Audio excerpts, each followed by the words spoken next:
Hey, what's up, Mark Music here. Ngayon, bibigyan natin ito ng sagot yung tanong na ating kamaster. Yan. Yan, ang tanong ng ating kamaster. Kamaster, sabi niya dyan, meron daw kanta na kagaya ng chords progression or family chords C. Nasa family chords yan ng C. Bakit daw merong E? Or A major 7. Yan.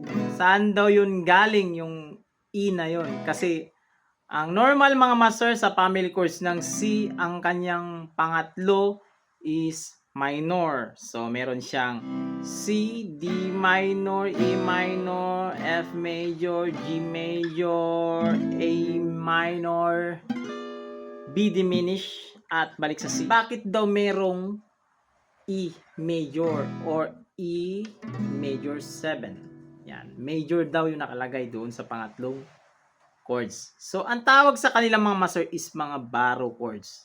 Ngayon, tinanong niya daw doon major 7. So, 7. So, ganito yung E major 7.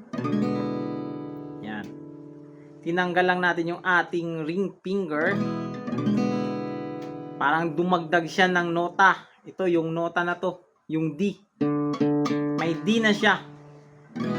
Yan. So, sabi niya dyan is, pag ganun daw is, saan daw kukuha yung 7 dun? Saan nanggaling yung 7 na yun? Nandun ba din sa scale ng C?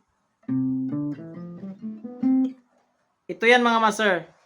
Wala yan sa scale ng C. Kasi pag sa skill ng C, ang 7th ng skill ng C, ang nota ng 7 ng skill na C is B flat.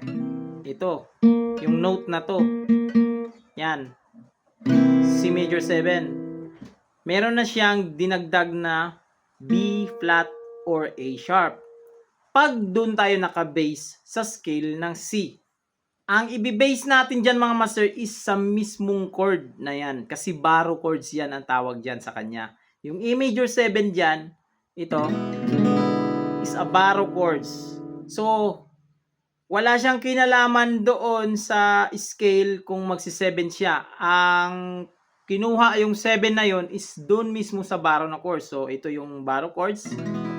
Yung 7th nito ng E is dinagdagan ng D. Yan. Pwede din dito. Yan. So, yun. Sana nasagot natin ito mga master. Pag baroque chords mga master is hindi yan naka-apekto doon mga master sa scale natin sa ating major key. Doon yan kukuha ng 7 sa mismong chords na hiram. So, yun lang mga master. Sana na naintindihan to natin ka master mga master. Shout out na lang sa kanya mga master. God bless you all. Peace out!